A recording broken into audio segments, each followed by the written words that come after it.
the East, particularly because for a place like the East where we talk about entrepreneurship, we talk about people who are business oriented and business minded, it doesn't make sense that people sit at home on a Monday morning. It just doesn't make sense. So we look forward to order in the East. All right, we wish that would come to pass as soon as possible so that we can get peace and tranquility back to the people of the Southeast, especially during the fact that they are business-minded. So we still have just one more talking point before hopefully the papers will be upon us. We've got some interesting talking points coming out from the Code of Conduct Bureau, where Mr. President has nominated 3 persons to fill in the Board of Members space. Was there. Recently, we know that Danladi Umar, the former chairman of the CCB, was removed, and just in October, we got Mr. President swearing in the new man, Abdullahi Bello, as the new chair of the CCB. We know that this commission or bureau was established in 1979 with the aim of ensuring that it keeps the integrity of the public service and also ensure there's accountability. But for you, do you think the CCB has done enough in terms of keeping the integrity of the public service? What we see happening in the public service these days, the space of this public service, compared to what it used to be and what it is now, well, I've not seen any relatable difference from what the integrity of the public service, because we keep hearing. But most times people are dragged to the CCB, like we had the interior minister at a point when that issue of the Better Edu case came up. That's the Code of Conduct invited him to answer some very salient questions, even though it was the outcome wasn't what most Nigerians or some Nigerians expected. It's a collective effort. The CCB alone cannot, do all of this, but we must commend their effort for at least calling them out to some of the things that they do and, questioning them. So if the outcome is not as expected, the outcome that we expect from such probings is not what, or it doesn't cover all of the illegalities that have been happening in that ministry, I think that other agencies should take it up from there, at least, so that we should have proper follow-ups and investigations into such matters. But I must commend them for at least calling these ministers to some of their errors that they have been doing. And so, and also, we possibly would never have, come about some of the happenings in the humanitarian ministry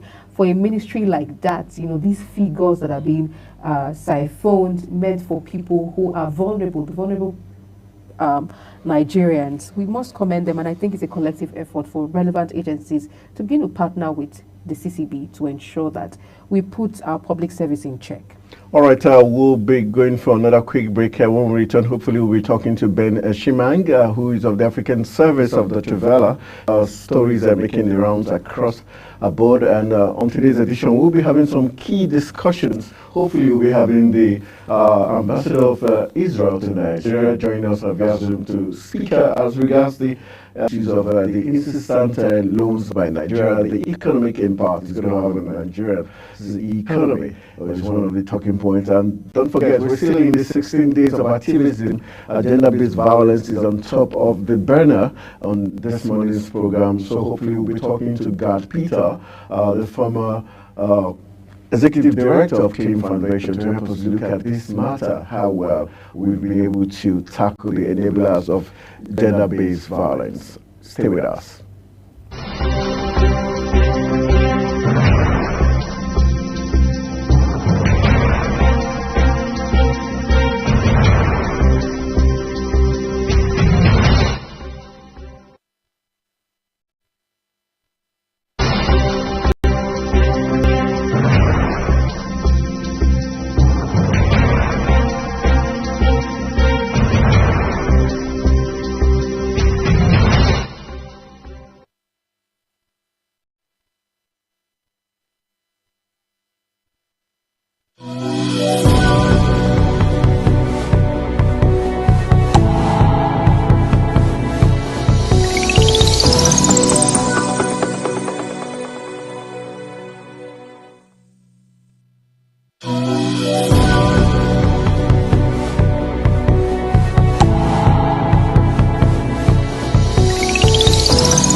All right, welcome back from the break. It's now time for us to look at what the papers are saying this morning. We'll be joined live via Zoom by Ben Shemang, who is of the African Service of Deutsche Welle, joining us this morning. Good morning, Shemang. Thank you for joining us on Global Morning.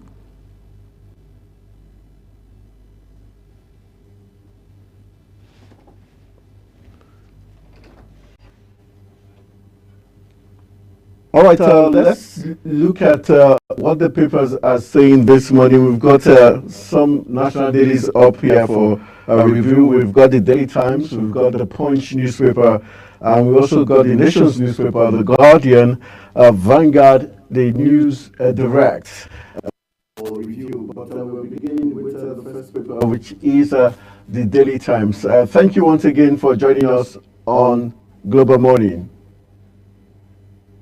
Thank you. All right, while we're waiting for Ben Shemang to join us, let's look at some of the headlines from the Daily Times. We've got Atiku says Governor Fubara is at Moses, restorer of Rivers State glory. That's one of the headline stories there from the Daily Times. We've got the picture story of the president of Rwanda.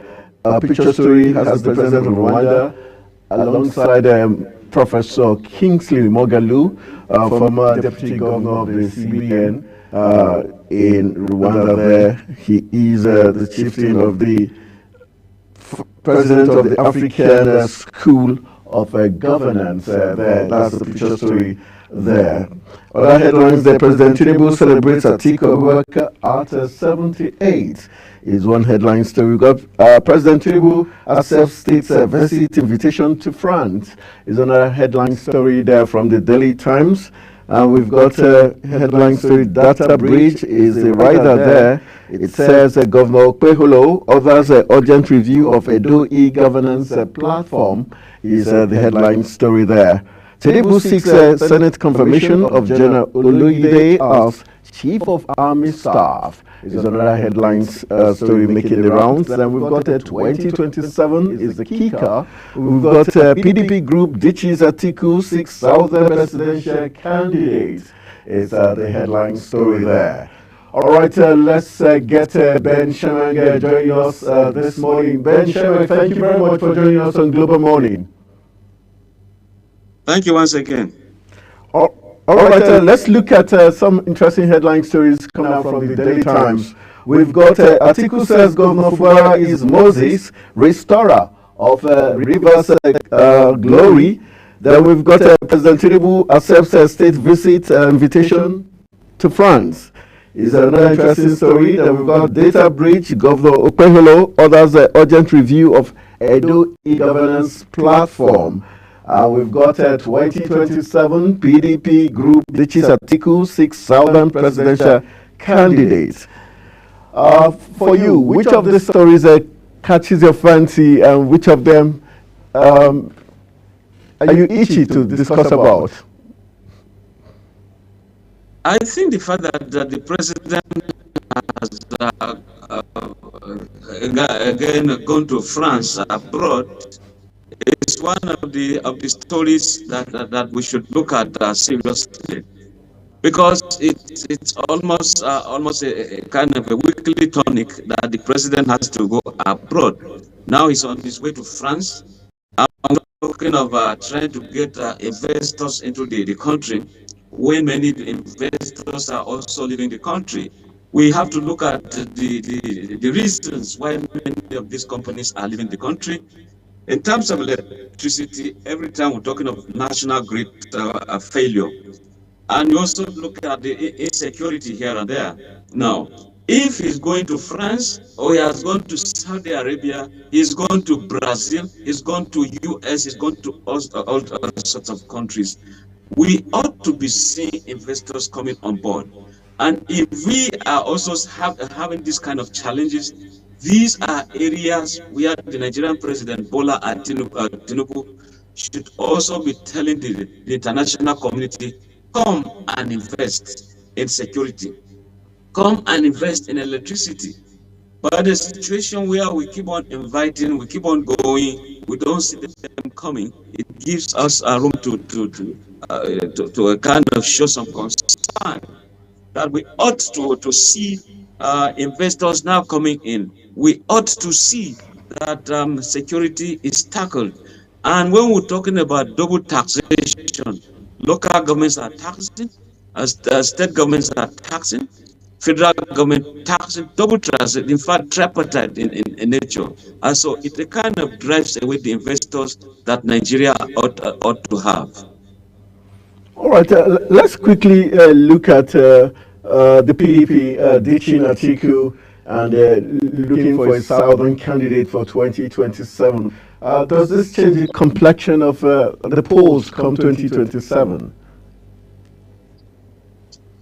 Yeah, you see, when you're talking about politicians and politicking, then the choice of words, PDP ditches Atiku.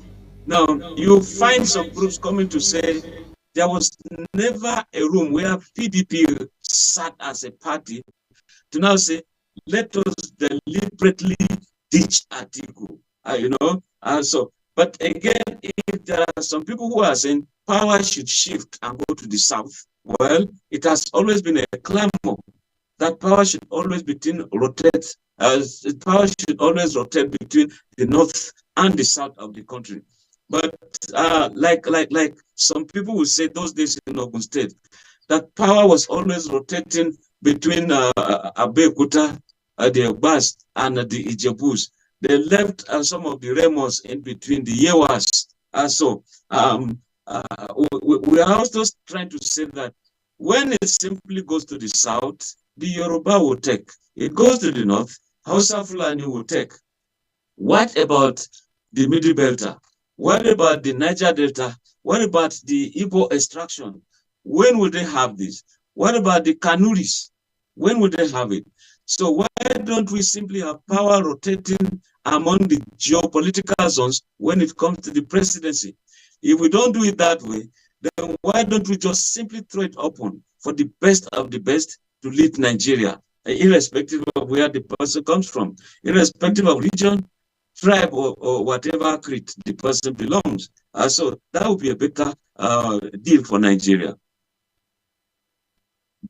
Let's, you got the other papers. But let's just quickly look at the Punch newspaper. We've got some punchy headlines there. It says Yahaya Bello due in court today as ex-Kogi governor reports to EFCC. That's one of the headline stories from the Punch newspaper. We've got other headline stories from the Punch. We're looking at, it says, other headline stories from the Punch says, haunted and executed a suspended Sanwo-Olu's aide commits a step probe call. We've got unpaid pensions is the kicker. The retirees set to occupy finance ministry is one of the headline stories there. And the other headline stories from the Punch newspaper has the interest rate hike is the kicker. Labour OPS project higher inflation and wicked naira is the headline story there. PDP neck pro-Wike governors set for showdown over Damangu is one of the headline stories there from the Punch newspaper. Another punchy headline says forest platform is the kicker. It says CBN sets a $100,000 minimum trade for banks. Then we've got 4,449 policemen sue IG over delayed promotion. You find that punchy headline on page 7 of the Punch newspaper. 4,449 policemen sue Inspector General of Police over delayed promotion is the headline story there. And we've got Port Harcourt Refinery is the rider. 200 trucks load daily, 150,000 barrels per day. Eleme plant dormant is the disturbing headline story there.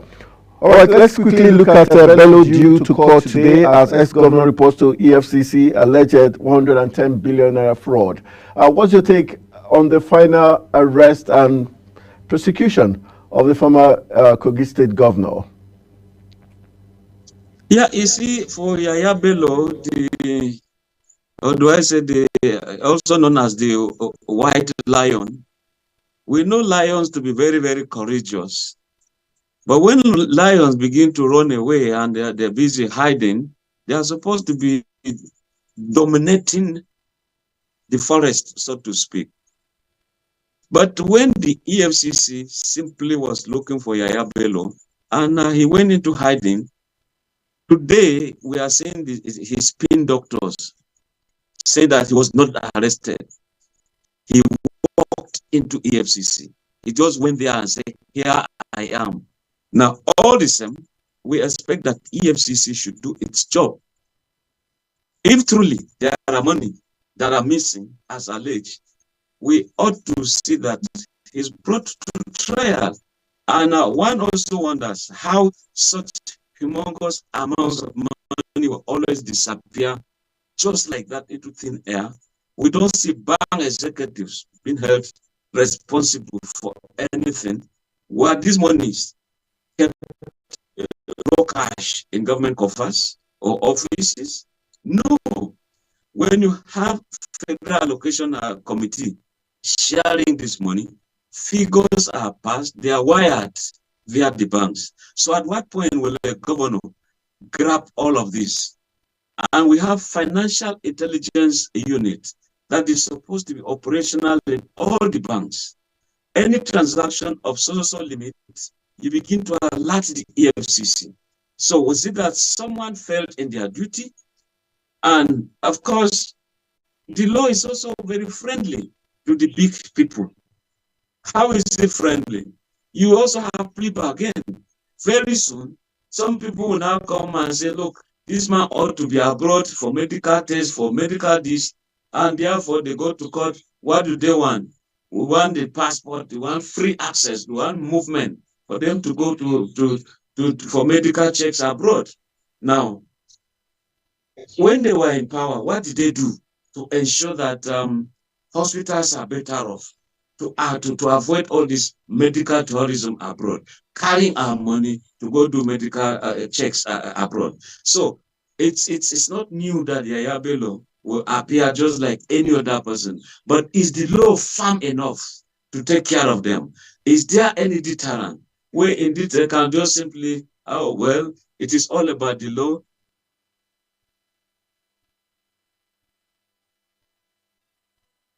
We're having a slight audio glitch there. We hope we'll be able to restore how many audio songs? with Ben Shaman. Okay, let's quickly look at this story before we run to the next paper. We've got 4,449 police officers suing the IG for delayed promotion. Does this give us a clearer picture of what our security agencies and agents are going through, and why we're still having the litany of insecurity across the country? For the police to sue police operatives to sue their boss, as much as 4,000. So abnormal. It sounds so abnormal that the police operatives will sue the Inspector General of Police over promotion, But again, when you look at it, Anthony, it's their right in terms of what you call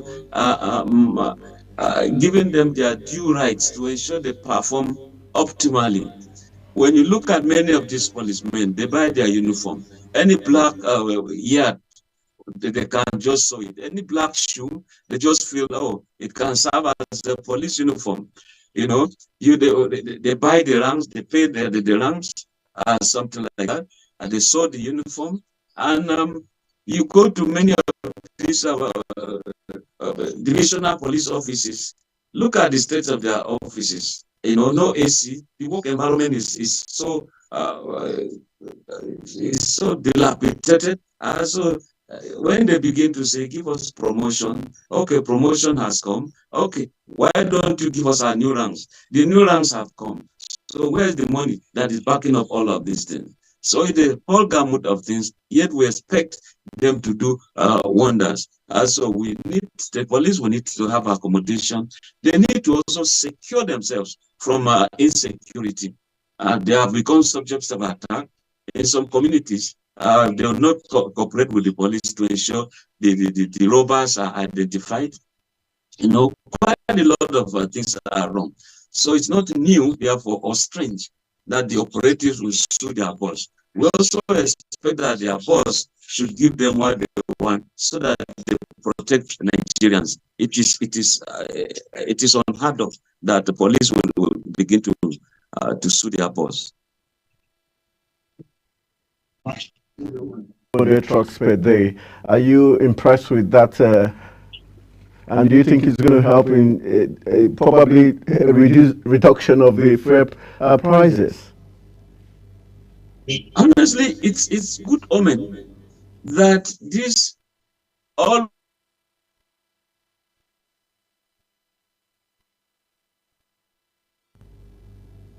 not almost yearly is becoming a thing of the past. We ought to see the trucks being loaded. We ought to see that the refineries are working. Good thing, Port Harcourt refinery is now going to work. Let me put it this way. But I will believe it when by tomorrow or next week we now see the flaring in the Port Harcourt refinery that yes, they are working. We can do refining, we can do petrochemical, we can have our insecticide, we can have our diesel, we can have our grease, we can have all sorts of byproducts from those areas, insecticide, name them. And in doing all of that, you can imagine the value chain and those to be employed. And that would therefore crash quite a lot of prices of commodities in Nigeria, transportation, name it, the cost will actually have a boomeranging effect positively on the lives of Nigerians. All right, thank you for that update. And that, as regards the Punch newspaper, Queen has the other papers for review. Okay, let's look at the Nation newspaper for you now. Big story on the front page of the Nation newspaper. It says, petrol rolls out again from Port Harcourt refinery 5 years after. The kicker there says, this is a milestone. Thrilled Tinubu orders quick action on Warri and Kaduna refineries.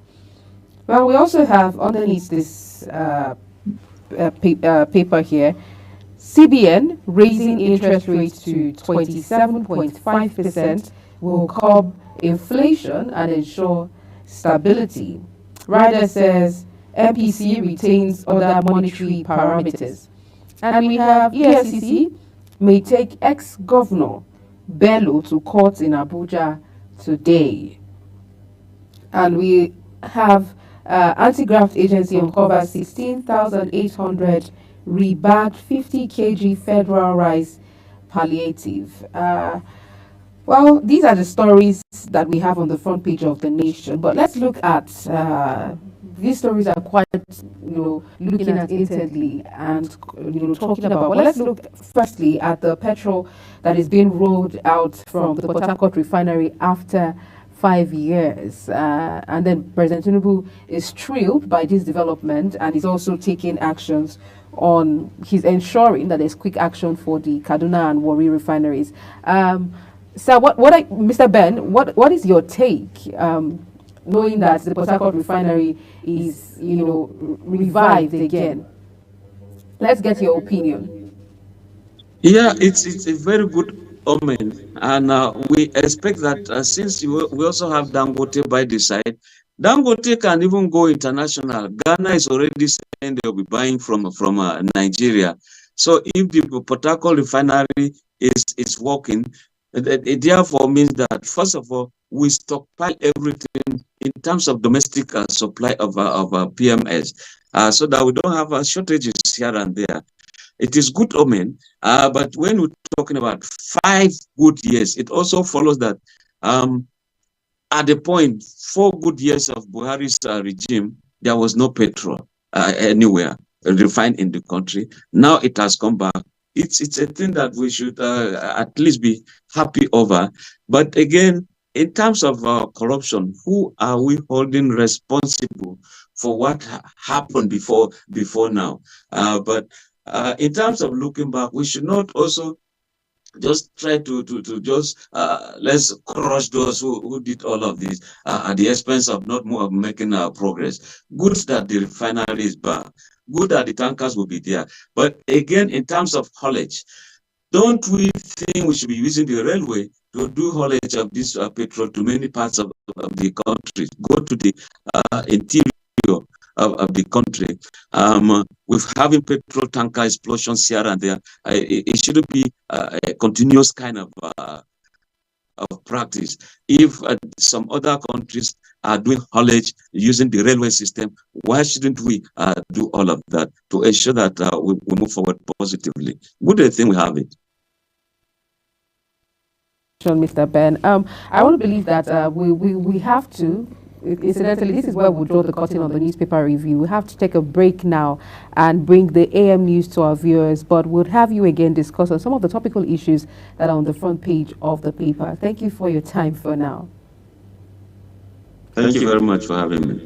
Thank you. Well, on that note, we'll take a quick break now where we'll bring you the global AM news, and the conversation continues after that. Please stay with us.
Hello and welcome to all our viewers in Nigeria and around the world to the Global AM News coming to you live from the nation's capital, Abuja. I am Queen Agaba. A quick reminder that Global Television is on DSTV channel 365 and free to air on Nigeriansat. President Bola Tinubu has congratulated the Nigeria National Petroleum Company Limited on the successful revitalization of the Port Harcourt refinery. Special advisor to the President on Information and Strategy, Bayo Ononuga, says Tinubu urged the company to expedite the scheduled reactivation of the second Port Harcourt refinery and the Warri and Kaduna refineries. The President Tinubu commended the leadership of the Nigerian National Petroleum Company Limited's Group Chief Executive Officer, Mele Kyari, whose unwavering dedication and commitment, he noted, were instrumental in overcoming challenges to achieve the milestone. The House of Representatives has urged the federal government to provide scientific verifiable data on the housing deficit and improve access to affordable housing in the country. This decision was taken at plenary after adopting a motion on provision of affordable housing in Nigeria. Sponsored by the member representing Ikono in the federal constituency of Akwa Ibom State, Emmanuel Ukpongudo, the lawmaker noted that data is considered an important factor in the planning and execution of projects across all tiers of government. He stated the housing sector in Nigeria with a huge deficit lacks veritable data for planning and execution of housing policies and strategies within the country. The National Assembly has refuted social media claims that President Bola Tinubu will present the 2025 budget to a joint session on Wednesday. In a statement issued, the Secretary of Research and Information at the National Assembly, Dr. Aliyu Umaru, described the reports as false. He urged the public to disregard the information, emphasizing that the legislative body has yet to approve the 2024 and 2026 medium-term expenditure framework and fiscal strategy paper, which must precede the national budget presentation. Umaru advised that all official communications regarding the National Assembly should come through its authorized channels, warning against spreading unverified and misleading information. Lagos State Governor Babajide Sanwo-Olu has suspended his senior special assistant on print media, Wale Ajetumobi. This was disclosed in a statement issued by the governor's special advisor on media and publicity, Gboyega Akosile. Akosile says Ajetumobi's suspension comes on the heels of the misrepresentation of facts on his personal X account on a past incident. Ebonyi State Governor Francis Nwifuru has suspended the State Commissioner for Health, Dr. Moses Ekuma, and his Housing and Urban Development counterpart, Francis Ori. A statement issued by the Commissioner for Information and State Orientation, Jude Okpo, says following cases of gross misconduct and dereliction of duties by some government officials and matters related, the governor directed the indefinite suspension of the two appointees. The immediate past governor of Edo State, Godwin Obaseki, has berated his successor, Monday Okpebholo, for shutting down the state's e-governance platform. It was reported that Okpebholo had said that the entire e-governance platform is being run and operated from the back end by unknown non-state actors, and no one within the whole public service of the state has administrative control of the platform. In a statement through the Secretary of the State to the state government, Umar Ikilo, the governor ordered an immediate review of the platform.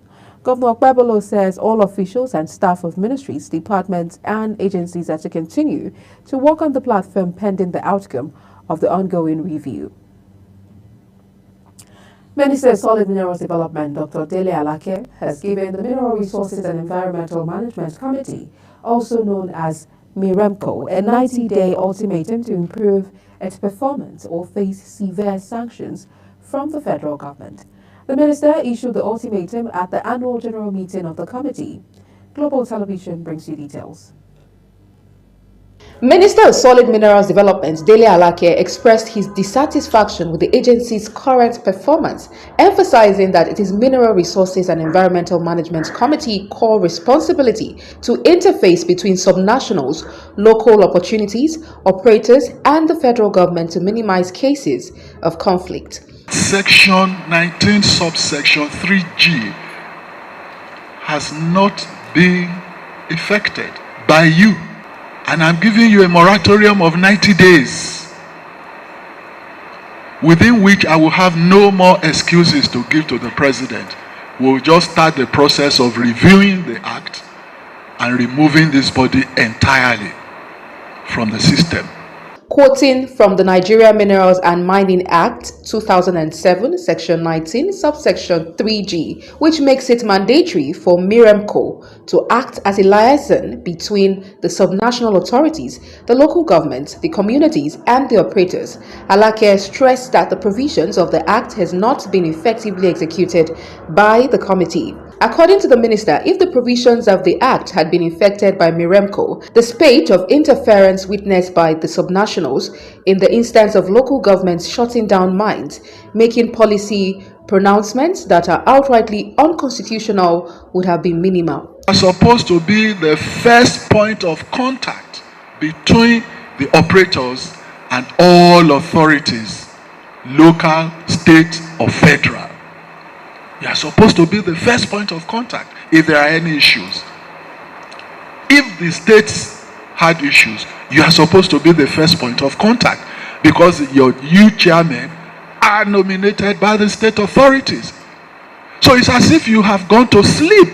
The minister also charged the chairman to rally their members and improve on their performance, failure of which the federal government will be left with no other option than to act appropriately to restore effective management of the nation's mineral resources and its attendant environmental concerns. Alake assures of periodic engagement with the communities while promising to push for improved funding for the agency in the 2025 fiscal year to bolster its capacity to effectively fulfill its mandate. For Global Television, Queen Agaba reporting.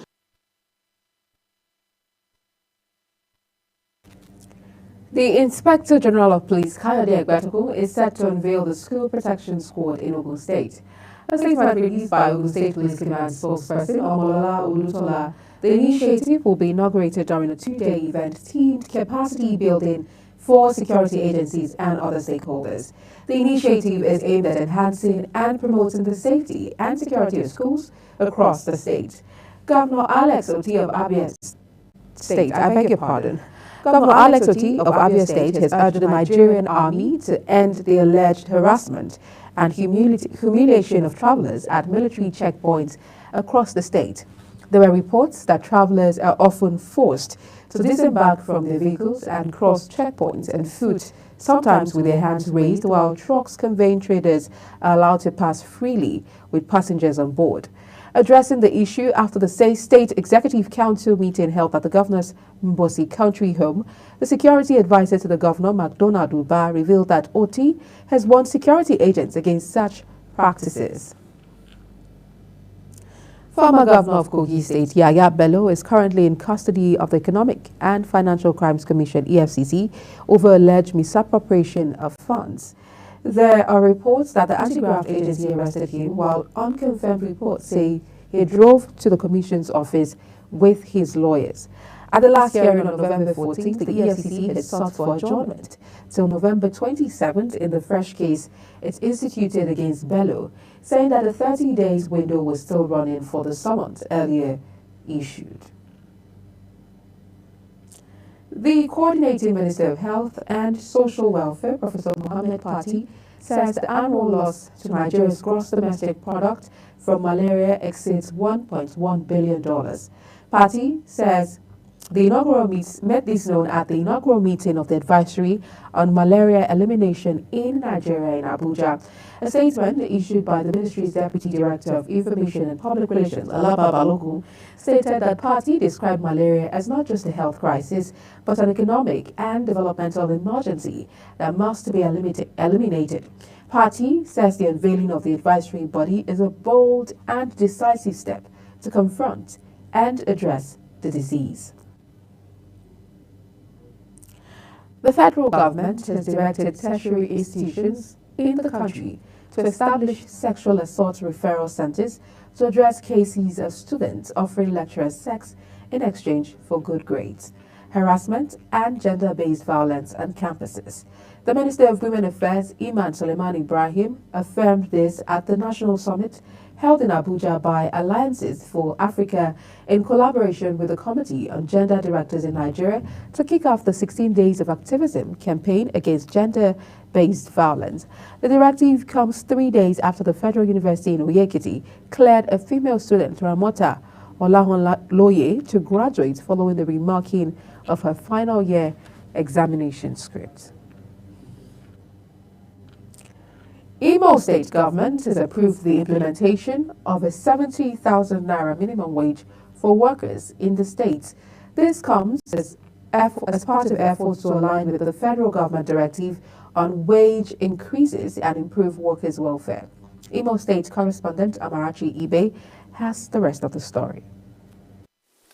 Governor Hope Uzodinma has taken a significant step in improving the welfare of Imo State workers by approving the payment of 70,000 naira as a new minimum wage. The decision followed the recommendation of a committee comprising representatives from the Nigerian Labour Congress (NLC), the Trade Union Congress (TUC), and other labor unions in the state. Speaking during a meeting with union leaders, the governor noted that the consolidated salary earners already on 70,000 naira would receive an additional 10% increment. Our decision to implement the new minimum wage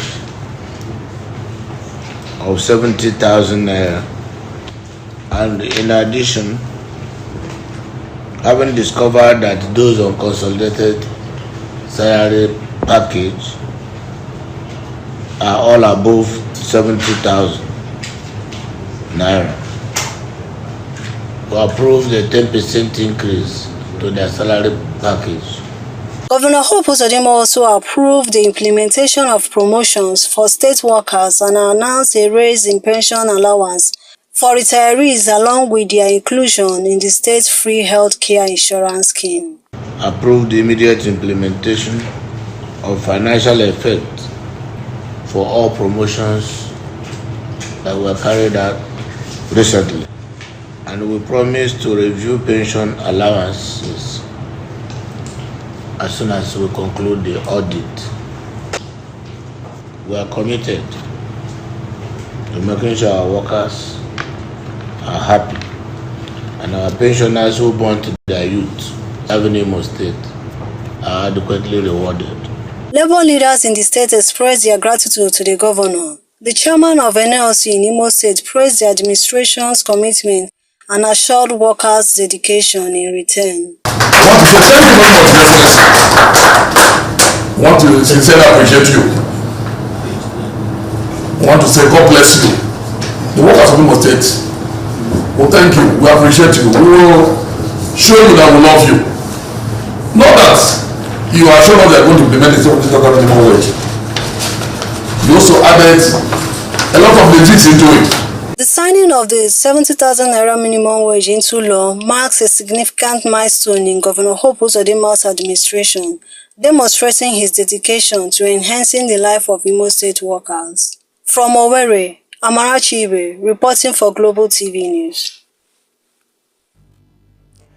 The Federal Capital Territory Commissioner of Police, Tunji Disu, ordered that vehicles without number plates should be impounded in the territory. He also ordered the deployment of more personnel and equipped for stop and search operations throughout the nation's capital. Disu's directive came on the heels of the rise in one-chance incidents in the FCT. A statement by the command spokesperson, Josephine Ade, also says regulations regarding covered number plates and tinted glasses will be enforced. As part of efforts to combat the Lakurawa sect, the federal government says it will deploy more military personnel and formations in the states where the terrorists operate. The Sokoto state government asserted that it was concerned about the lives and properties of its people, noting that security topped its 9-point agenda. Special Advisor on Security Matters to Governor Ahmed Aliu Colonel Ahmed Usman, retired, says the federal government promised to deploy more security operatives in the state to tackle the sect that attacked Mera village, Kebbi State, leaving 17 residents dead on November 8.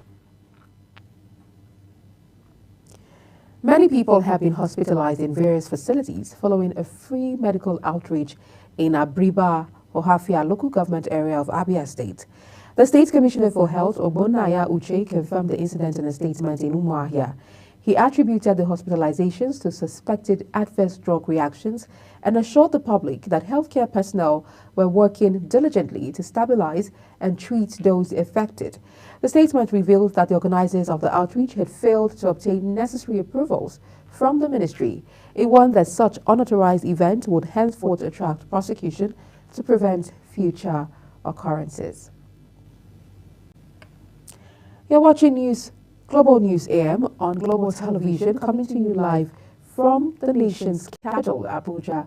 When the AM News returns, National Assembly questions President Bola Tinubu's loan request. Details of this, as well as business and foreign stories, coming right after this break. Please stay with us.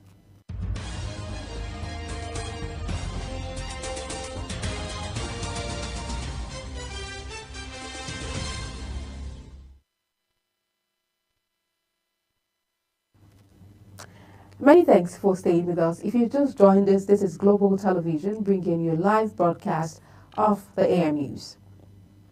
In business, the National Assembly has questioned President Bola Tinubu's request for loan as some revenue-generating agencies of the federal government disclosed that they had already surpassed their budgetary revenue target for 2024. The chairman of the Federal Inland Revenue Service, Zach Adedeji, says the federal government generated 1.5 trillion naira in education tax, a substantial amount above the 70 billion naira target. Adedeji made this known during an interactive session with the National Assembly's Joint Committee on Finance, Budget and National Planning on 2025 to 2027 medium-term expenditure framework and fiscal strategy paper. The Nigerian Navy says a total of 8.1 million barrels of stolen crude oil, 86,500 metric tons of illegally refined automotive gas oil, popularly called diesel, have been recovered by operatives of the service in various operations in the last 4 years. The Chief of Navy Staff, Vice Admiral Emmanuel Ogala, revealed the figures while briefing journalists on the activities of the service in Abuja. Kikelomo Okere has details. The Chief of the Naval Staff, Rear Admiral Emmanuel Ogala, who was represented by the Chief of Training and Operations, Rear Admiral Olusegun Ferreira, says troops arrested 181 speedboats, 1,453 wooden boats laden with stolen products, 118 vehicles, and destroyed 8,790 storage tanks. It further reveals that a total of 392 suspected oil thieves have been arrested and 122 barges and deactivated 1,528 illegal refining sites also have been destroyed within the period under review. This period, the Nigerian Navy also deactivated over 1,528 illegal refining sites and 8,790 storage tanks, and arrested 392 suspected oil thieves.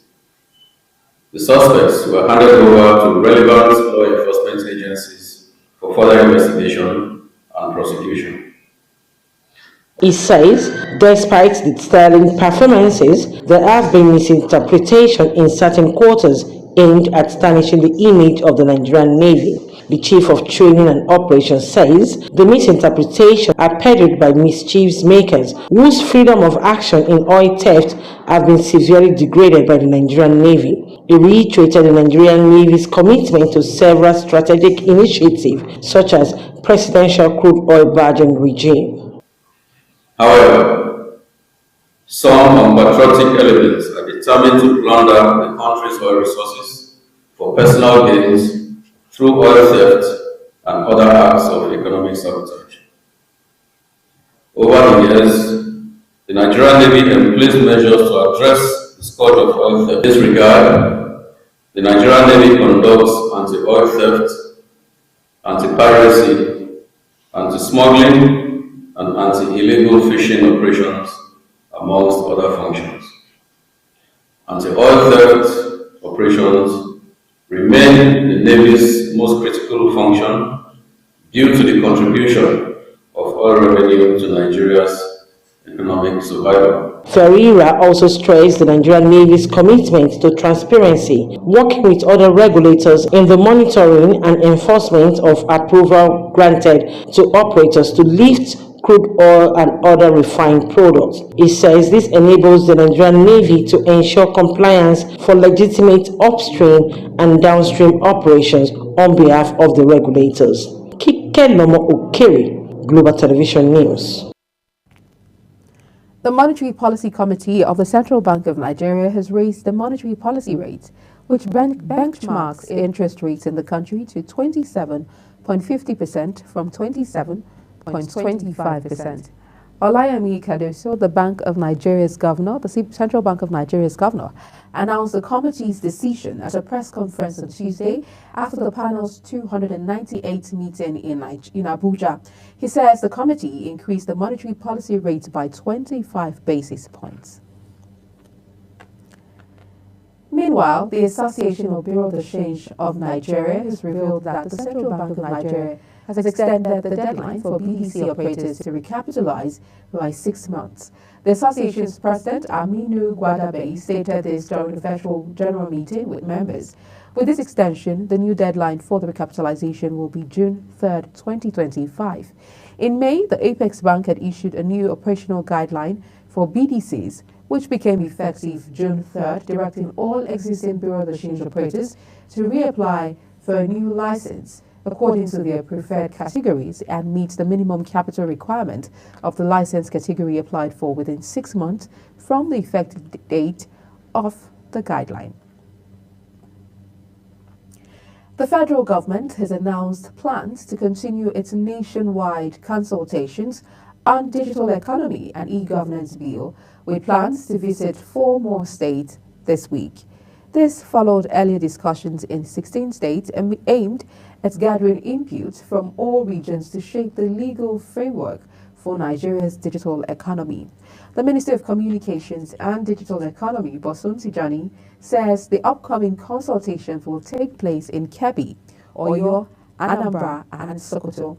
The sessions are part of a broader initiative to ensure the proposed bill reflects the diverse needs of Nigeria's digital landscape. On the foreign scene, Donald Trump says he will hit China, Mexico, and Canada with new tariffs on day one of his presidency in an effort to force them to crack down on illegal immigration and drug smuggling into the U.S. The U.S. President-elect says he would sign an executive order imposing a 25% tariff on all goods coming from Mexico and Canada after being inaugurated on 20th January 2025. He also says an additional 10% tariff will be levied on China until its government cracks down on fentanyl smuggling to the U.S. In sports, Manchester United have suffered a £14 million drop in total revenue, falling to £143.1 million as the absence from the lucrative Champions League affected their finances, according to first quarter results released on Tuesday. However, the club reported a net profit of £1.4 million for the period from July to September compared to a £25.8 million loss during the same period last year. This improvement was attributed to favorable foreign exchange rates. The Red Devils finished 8th in the Premier League under former manager Erik ten Hag last season, their lowest ever placing, which meant they missed out on Europe's top club competition. As a result, broadcasting revenue fell by 20.4% to £31.3 million for the quarter ending September 30th. United's FA Cup win last season means they are competing in this season's European League instead. And that's it on the Global AM News, and it came to you live from the nation's capital, Abuja. A quick reminder that Global Television is on DSTV channel 365 and StarTimes channel 276. Don't forget to follow us across all social media platforms using @GlobalTVNG and other handles now showing on your screen. I am Queen Agaba. Thank you for watching, and the Global Morning continues with Anthony Mamadou and myself. Please stay with us.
right, welcome back from the break. The Global AM News. Now you're well informed as regards happenings across the globe and in Nigeria.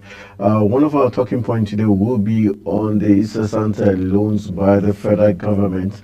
Recently, the Nigerian Senate did approve the 1.77 trillion loan request, talking about $2.2 million loan request by Mr. President for to cover up for the deficit of the 9.7 trillion budget deficit of 2024, and the latest amongst the litany of loans collected by the federal government. The key question is that the Nigeria's debt burden is ever increasing, and the key question is these loans that have been collected from the World Bank, the IMF, is it being used for the right things that would lead to generation of revenue by the country as a way of being able to pay back these loans, and what it would mean to Nigeria's economy is the key questions we'll be asking, and hopefully our guest, the president of Issa Ali Shatta, who is an economist, will be helping us answer those questions. But before we have him join us, let's just chit-chat as regards, I still have my co-anchor right here. Let's look at the issue of the persistent loans collected by the federal government. Would you say it's worrisome, the fact that the just debt burden is ever increasing? The Debt Management Office has raised the alarm several times as regards the number of loans taken by the Nigerian government and the ability of Nigeria to be able to repay back these loans, which, if we can't, would put Nigeria's future in a lot of jeopardy. First of all, as an individual or even a corporate entity that wants to loan out money to maybe businesses, startups, or individuals, the first thing you look out for is their debt profile. It's always a criteria, and their ability, their sincerity, and their ability to pay back certain loans that they have obtained. If you see that these people have, history of not paying back their debt, and not being straightforward with debt collection, and all of that, you find out that over time they are refused these loans, and so Nigeria, particularly us, our debt, seeing the precedents, you find out that we have been borrowing for quite some time now, and we don't see how these funds that we borrow, this money that we borrow, reflects in our economy. Take, for instance, if we borrow, we want to be able to pay back these debts, knowing that we put it into something useful, certain infrastructure, fund businesses, do certain things that will yield returns, and then we can pay back these loans that have helped us to one way or another, stand on our feet as a country or as a nation, or even help our economy. But over time, we're seeing that we run into debt, and we cannot even account for something tangible or sustainable as to what we've done with these debts that we've incurred or this money that we borrowed. And now, looking at where we are now, I just hope that this doesn't even put us into deeper jeopardy, looking at Nigeria's economy. And before you even borrow, you must have straight out plans put out as to what you want to do with this money. I, for one, do not even encourage borrowing. And if you talk to most financial advisors and people who, they'll tell you, as much as you can, while you get loans and all of that, if you can, do not borrow. Because when you borrow to set up a business, you know that you're working extra hard, you're putting in all that it takes, your time, effort, energy. You're going to be extra calculative to ensure that you are able to get returns from these loans that you're taking, and you're able to pay back that loan in due time so as not to accumulate interest on those loans. And for a nation like Nigeria, where we've seen over time our lackadaisical attitude towards debt collection and debt payment, we cannot really say that we are disciplined enough to account for, or to even make extra profits. Can we account for the profit, the income, the profits that were made from such loans as to helping us rejuvenate our economy, the businesses that we put these loans into? No, but instead we see that we get into deeper debts and even more I can't even explain it. And so at this point in time, I just hope that this death that we've just incurred again doesn't put us into more jeopardy. All right, well said there already. We know that some of the revenue generating agencies in the country, like the Federal Inland Revenue, we've got the boss there in the person of Zach Adedeji, had come out a few hours ago to say that the FRS had surpassed the 70 billion naira earmarks for it to generate yearly, and it had generated 1.5 trillion naira as a matter of fact. And so the question is, if these revenue generating agencies are surpassing their target, and we also have the issue of the value-added tax, which is on the increase and currently still before the National Assembly, as the government tends to also rejig the VAT and increase the revenue generated by the country. The question is, if we're generating and surpassing the thresholds of the various agencies, how come the government is still hell-bent on borrowing more from international creditors? We've got also the former Vice President of Nigeria, Abubakar Atiku, who is the chieftain of the PDP, has come out to say this consistent borrowing by the All Progressive Congress-led administration is born out of corruption and unnecessary infrastructure and development. So what he means is that he's saying the government is borrowing because they are spendthrift and they are not using this monies judiciously for the development of our country, Nigeria. That's very worrisome, especially if you also put into perspective that the Debt Management Office has also cried out as regards the alarming increase in Nigeria's international debt profile, which is going to put generations yet unborn in serious jeopardy if enough is not done. And recent report from global sources say that African countries in the sub-Saharan African region spend almost 40+ percentage of their national budget in servicing debt across the world, which is really very disturbing to see the least. And we hope, we expect that the present government would ensure that government expenditure is reduced to the barest minimum, so that even when these agencies,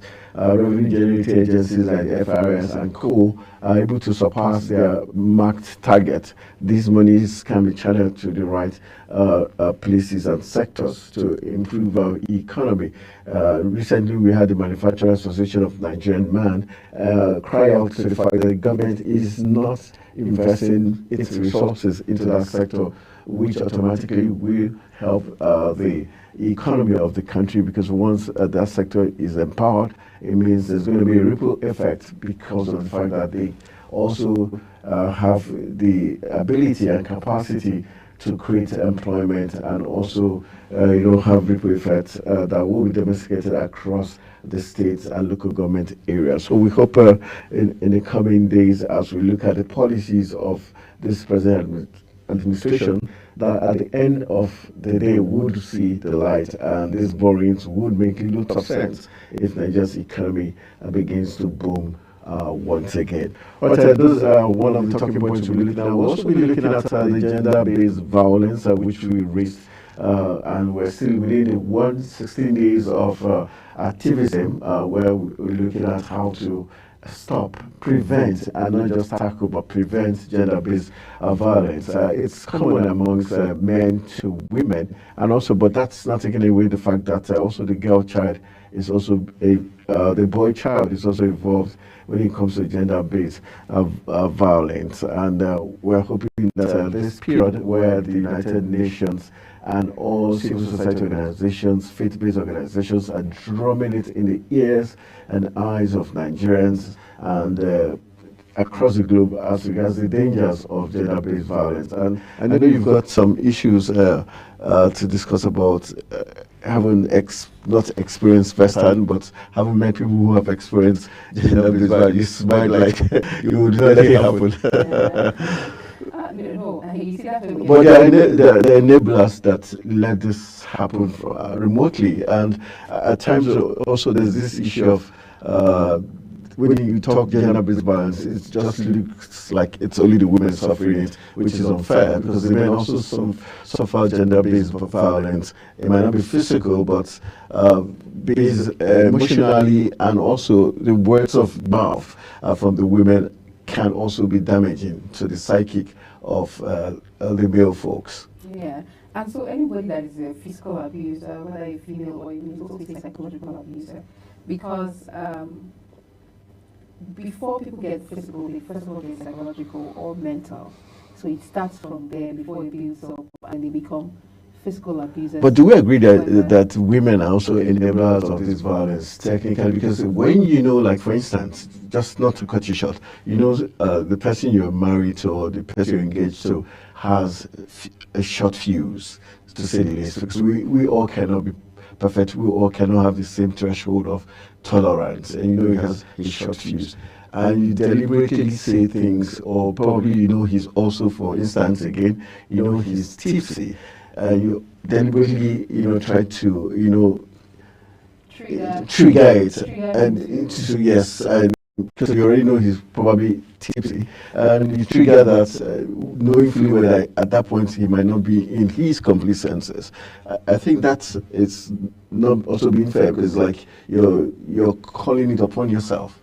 That's not to say you're supporting it, but we're just being realistic. Okay, so why women can trigger that, but on no account should a man raise his hand to, you know, hit a woman. Like you said, some people might be enablers of this violence, but it doesn't take away the fact that violence is wrong, whether psychological, whether mental, or even physical violence is wrong. And as a man, we cannot overemphasize it, although we can say that take charge of your emotion, even though we know that it's not easy, and you know that. So I think the best thing to do is walk away from situations that will put you in danger. Take, for instance, a few days ago, couple of weeks ago, still on the program, we're talking about people who, because of their reactions, because of their temper, because of how angry they've been, they've been put behind bars for situations that, if we're to be fair, we would say that they were not at fault at all. It was people who triggered them, you know. But that doesn't take away the fact that you have to be responsible and accountable. So when people trigger you with words of their mouth, and you know that you can be physical, stay away from such situations. Help yourself. Because one slap, you don't know what people are suffering from. One slap, one blow, just one touch, and that person falls down, slumps, and dies. And you're thrown behind bars. Nothing you're going to say would ever make sense, whether or not the person pushed you to it, or even if the person slapped you first or hit you first. So let us try as much as we can to avoid situations. Now, but that doesn't take away the fact that violence is violence. Here we go again. Now I'm talking about people who are in abusive relationship, whether mental or psychological relationship that are abusive. Once you find out, to save yourself and also save this your partner, the life of your partner, yourself and the life of your partner, is to, I always say, once a relationship becomes violence, there's no point trying to mend things. Once it becomes violent, particularly when it's psychological, when it's, you know, mental or psychological, because a lot of things can go wrong when people cannot function at their best. They can't give their best at work, they can't give their best in business, they can't give their best, they can't fulfill purpose when they're abused psychologically, mentally, they can't think straight, you understand? And when a person is abused psychological, because you cannot explain it, sometimes it's even worse than physical abuse. So what I would always say is, people should try to walk away from situations. If you know you have a partner who always triggers you, you don't want to be that man who is seen as a monster. Can we say that man or woman? Because we have some cases where women beat up men. Yes, exactly. Yeah. Okay, so let's put it that way. We don't want to be that man or that woman, but you agree with me, quite frankly, that those cases are few. But we will not take away the fact that women too are violent. Women beat men. But the most case we have is women who are psychological abusers, mental and psychological abusers. Because naturally, it is assumed that the strength of a man does not equal the strength of a woman when it comes to physical strength. So we have more mental and psychological abusers who may be women rather than physical abusers. Okay. So, but that still doesn't take away the fact that we have abusers that are male and abusers that are female. So this way, when you find yourself in situations like this, where either your husband is abusive or your wife is abusive, and they could be enablers or trigger your reactions that you don't want to. You don't want to be that man or that woman who would react spontaneously and react in a way that you don't want to put in that light. So the best thing to do, if it's consistent, it just shows that, please, go your separate ways, so that we will not have cases like this. But now let's go to, this is me just establishing the fact I'm being fair. But Anthony, I know I'm listening to you. No, but in reality, like you rightly said, people, yes, physical is painful, but words of mouth is even more damaging because you're dealing with the person's psyche. Yes. When you say negative things to someone, it's more difficult to take that in a way than when you even hit someone. Yes, and so people always tend to play it down, but I think that's where I feel it's unfair. No. Yes, and sometimes, you know why this is a tricky one? Because when a person abuses you psychologically, you might not be able to tell immediately. But the person is working on your psyche. Yeah. So you are not your best self. So there are signs that you know that you are being psychologically abused. So it's not an outright, even though we have it. Some people who are, they say bad mouths, quick talkers, they can provoke your reaction, your physical reaction. So they're insulting you. They're trying to get a response from you. Yeah. And you're building up. And do you agree women are good at hitting you, trying to push you to that limit? Or intentional. While sometimes it might be intentional. Yeah, sure. But you know when it's not intentional. Sometimes it could be as a result of anger, where they are hurt. So because they cannot physically attack you, they attack you with their words. And you are in position to attack physically because you're stronger. That's your own strength. Yeah. And so you don't want to, you don't want to exchange such strengths, physical and emotional. So the best thing to do is to walk away from such situations. That's why they tell men that you don't listen, you don't react to words of mouth like that. And then when you know that this is consistently, and you know it could lead to physical abuse, you either go for counseling or walk out from such situations. But let's go to people who are vulnerable now. Those who are vulnerable. Women who are vulnerable and susceptible, men who are vulnerable and susceptible to these kinds of violence. Take, for instance, a woman who is psychologically abused cannot be her best self. Now we're talking about this violence because when a woman goes through, that stretch of giving birth, stretch of, doubling her career, I'm coming. I'll give you the opportunity. No, wait. I'm not arguing. What I'm trying to avoid is when you paint the picture of a natural occurrence. It's just like you're hosting the breakfast show. This is your job, right? It's what you're built to do. You're not built to be a doctor, you're built to be a TV host. When you're doing it, you're doing it with so much ease. It's like the footballer playing football and he gets paid for doing his job. It's the easiest thing he can do in the world. So I would feel like injustice when you try to play that role that a woman is built to play and make it look difficult. I think that we should begin to compliment each other for our roles. So while you are a man and it's the duty of a man to provide, we have women who go out there to provide and support these men. So we should be giving compliments. I think that's where they do. Yeah. And women should be. We should not take away the fact that because women are built naturally to give birth. Do you know what women go through? I want to be emotional. So let's say that women put their life on the line. Just like when you ask 1 minute you're first, the next second you're trying to up the game again. No, that's because you're trying to make it look like I'm establishing what yeah, so what I'm saying, we can't take that away from them, but what we're saying, understand me, we give them kudos for what they do. They're built to do that. So you mustn't make it look extraordinary. Just like when a man provides, that's what he's built to, or defend or protect the family.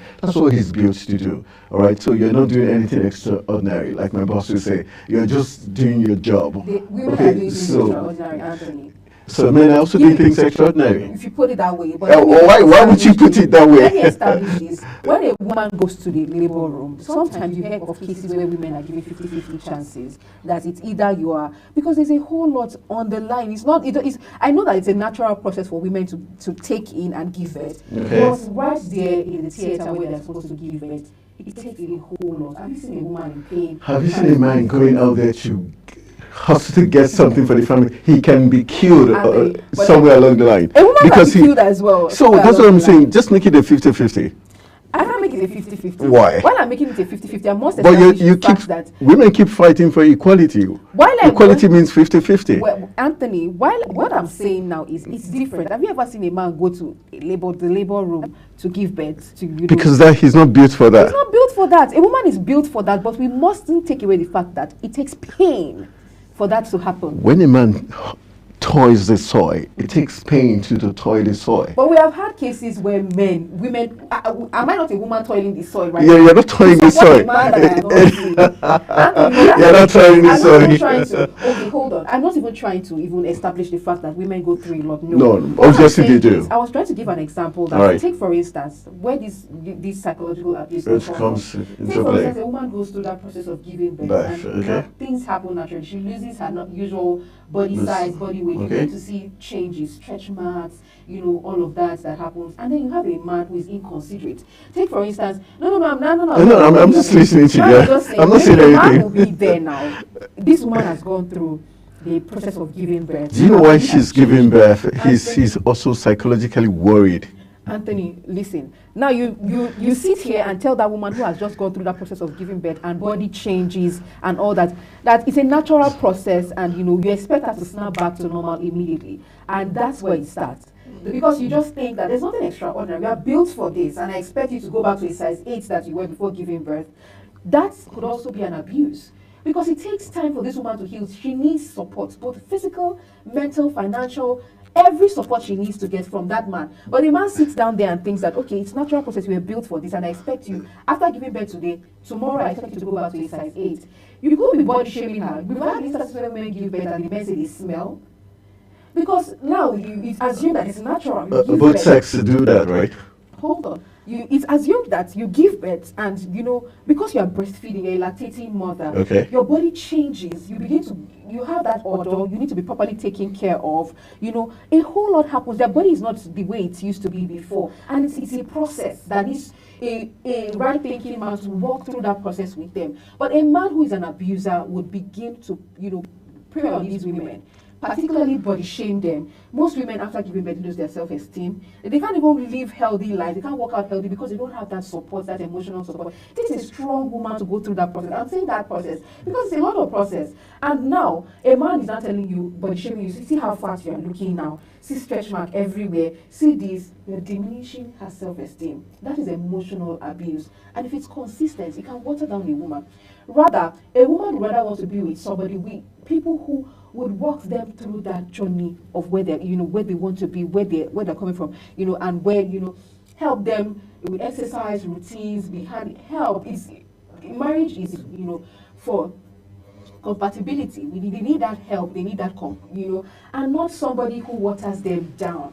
That is an abuse of a psychological abuser, and a man can also be a financial abuser as well. Because because why? Because 1 minute you're balancing the discussion, but suddenly you're just focusing. It's like I want to bring it from women against the men. Because when you I'm a female, so I'm speaking from. No, we're talking about a gender base. When you say gender, it means you're covering both sexes. Yeah. So, but you are a male as well. So yeah. While I'm trying to cover both male and female, I will speak more for the female because. Are you sure I'm not a she for he or something like that? I'm also a she for he. Okay. I'm also a she for he. So make it obvious. Well. Make it obvious. But from my perspective, because I am a she, I will have more instances of a she. But are you aware that there are certain spouses that are more supportive, that are not negative, like you've painted that picture? That's because we're talking about gender-based violence. There are a lot of amazing men out there, Okay, amazing women out there. So that's what I'm saying. But because today we're particularly talking about violence, we have to dwell on. Just like you were talking about the women when they give birth, they lose their body curves and all that. Do you know there's some women that would deliberately, just because they've given birth, they use that to taunt the man? Example, like, you see my body is because of you, you did this. Yeah, and that's nagging on the man's. But you begin to say, okay, I need X amount of money, you double the prices of whatever allowances he used to give to you, because you now feel like, okay, you need more money to take care of your body, to return back to go to the gym, even when you know he can't afford it.